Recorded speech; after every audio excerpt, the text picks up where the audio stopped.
Teach you a lesson के पहले episode की शुरुआत डेहान हाई स्कूल से होती है। यंगमिन अपनी आंखों के सामने अपने सहपाठी पार्क डे सॉक को स्कूल की इमारत से कूदकर जान देते हुए देखता है। इसके बाद कहानी फ्लैशबैक में जाती है। पता चलता है कि डे सॉक ने एक बार अस्थायी टीचर के साथ बदतमीजी कर रहे जून ह्यूंग का विरोध करने की कोशिश की थी। बस उसी दिन से उसकी जिंदगी बदल गई। जून ह्यूंग और उसके दोस्तों ने उसे पूरे स्कूल का निशाना बना दिया। इससे पहले जो तिरस्कार यंगमिन झेल रहा था वह अब डे सॉक पर थोप दिया गया। यंगमिन कई बार शिक्षकों से शिकायत करने का सोचता है, लेकिन जल्दी ही उसे समझ आ जाता है कि शिक्षक भी जून ह्यूंग और उसके प्रभावशाली पिता से डरे हुए हैं। वर्तमान में डे सॉक की मौत के बाद जब पुलिस स्कूल पहुंचती है तो यंगमिन को उम्मीद होती है कि अब उन गुंडों को सजा मिलेगी, लेकिन ऐसा कुछ नहीं होता। जून ह्यूंग और उसके साथी पहले की तरह छात्रों को परेशान करते रहते हैं और यंगमिन फिर से सबका आसान शिकार बन जाता है। वह इतना टूट जाता है कि आत्महत्या करने का सोचता है, लेकिन आखिरी पल में डर कर पीछे हट जाता है। एक दिन स्कूल के गलियारे में जून ह्यूंग का दोस्त ग्वांगसू मजाक के नाम पर यंगमिन को बेरहमी से पीटता है। बाकी छात्र सब कुछ देखते रहते हैं, लेकिन कोई मदद नहीं करता। तभी हुआजिन वहाँ पहुँचता है और ग्वांगसू की जमकर पिटाई कर देता है। जून ह्यूंग तुरंत हुआजिन पर छात्र के साथ मारपीट का आरोप लगाता है और सभी से वीडियो बनाने को कहता है, लेकिन हुआजिन बिल्कुल नहीं डरता। वह ग्वांगसू को दोबारा मारता है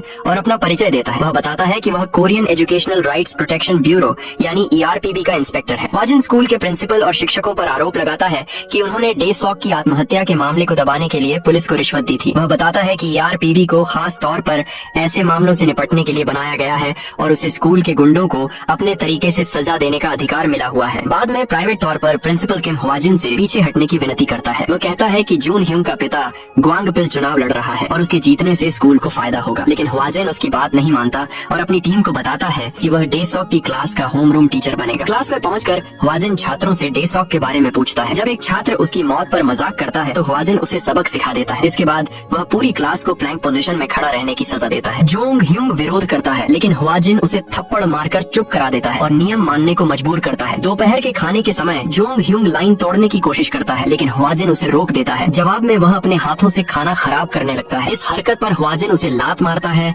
उसके चेहरे को पोंछे से साफ करता है और पूरी कैफेटेरिया साफ करने का आदेश देता है। उसी दिन बाद में जोंग ह्यूंग क्लासरूम की सफाई किए बिना घर चला जाता है। हुआजिन सीधे उसके घर पहुंच जाता है और उसके पिता ग्वांगपियो को बेटे की हरकतों के बारे में बताता है। जोंग ह्यूंग उल्टा हुआजिन पर परेशान करने का आरोप लगाता है। ग्वांगपियो भी हुआजिन को चेतावनी देता है, लेकिन वह झुकने से इनकार कर देता है। अगले ही दिन हुआजिन जोंग ह्यूंग को स्कूल वापस घसीट कर लाता है और उसे टॉयलेट साफ करवाता है। जोंग ह्यूंग चालाकी से अपना सिर खुद टॉयलेट पर मार लेता है ताकि हुआजिन को फंसा सके। अगले दिन ग्वांगपियो स्कूल पहुंचता है और हुआजिन पर अपने बेटे के साथ हिंसा करने का आरोप लगा देता है। वह उस मंत्री चोई गैंगसुक को भी बुलाता है जिसने ERPB की स्थापना की थी, लेकिन हुआजिन इन आरोपों को नकार देता है और ग्वांगपियो की ताकत से बिल्कुल प्रभावित नहीं होता। इसी बीच जोंग ह्यूंग के दोस्त यंगमिन को पीटते हैं। उन्हें लगता है कि उसी ने उनकी शिकायत ERPB से की है। बुरी तरह टूट चुका यंगमिन फिर से इमारत से कूदने की कोशिश करता है, लेकिन इस बार हुआजिन समय रहते उसे बचा लेता है। वह यंगमिन को समझाता है कि हार मानने के बजाय उसे लड़ना चाहिए, दोस्त बनाने चाहिए और अपने माता पिता या शिक्षकों से मदद मांगनी चाहिए। लेकिन यंगमिन का कहना है कि जोंग ह्यूंग इतना ताकतवर है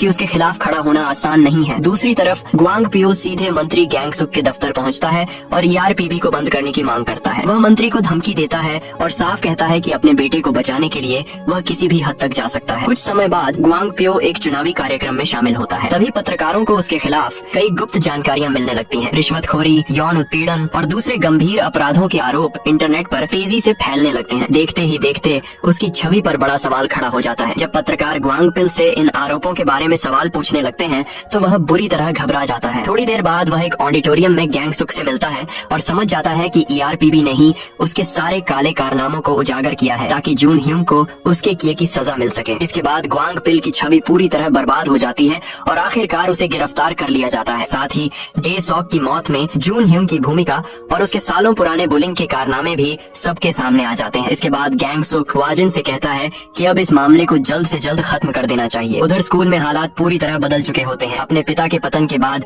जून ह्यूंग खुद उसी तिरस्कार का शिकार बन जाता है जो कभी वह दूसरों पर थोपता था। यंगमिन को इस बात का अफसोस होता है कि वह डे सॉक के लिए कभी खड़ा नहीं हो पाया, लेकिन हुआजिन उसे समझाता है कि उसे खुद को दोष देने की जरूरत नहीं है। असली दोष उन लोगों का है जिन्होंने डे सॉक की जिंदगी बर्बाद की। अपमान और गुस्से से भरा जून ह्यूंग बदला लेने की ठान लेता है। वह अपने ही पुराने दोस्तों को क्लासरूम के अंदर बंद करके आग लगाने की कोशिश करता है, क्योंकि अब वे सभी उसके खिलाफ हो चुके थे। तभी हुआजिन वहाँ पहुँच जाता है। वह गलियारे में आग लगा देता है और जून ह्यूंग को मजबूर करता है कि वह अपने कर्मों का सामना करे। हालात बिगड़ते देख जून ह्यूंग का सारा घमंड टूट जाता है। वह रोते हुए रहम की भीख मांगने लगता है। तब हुआजिन उसे याद दिलाता है कि उसी ने डे सॉक को उस हद तक पहुंचाया था जहां उसने अपनी जान लेने का फैसला कर लिया। इसके बाद एक फ्लैशबैक दिखाया जाता है। पता चलता है कि डेसॉक और उसके पिता ने पहले भी जून ह्यूंग की शिकायत करने की कोशिश की थी, लेकिन स्कूल प्रशासन ने मामले की जांच करने से साफ इनकार कर दिया था। ग्वांगपिल के प्रभाव की वजह से डेसॉक के पिता का कारोबार भी बर्बाद हो गया। अपने पिता को लगातार संघर्ष करते देख डेसॉक खुद को बोझ समझने लगा और आखिरकार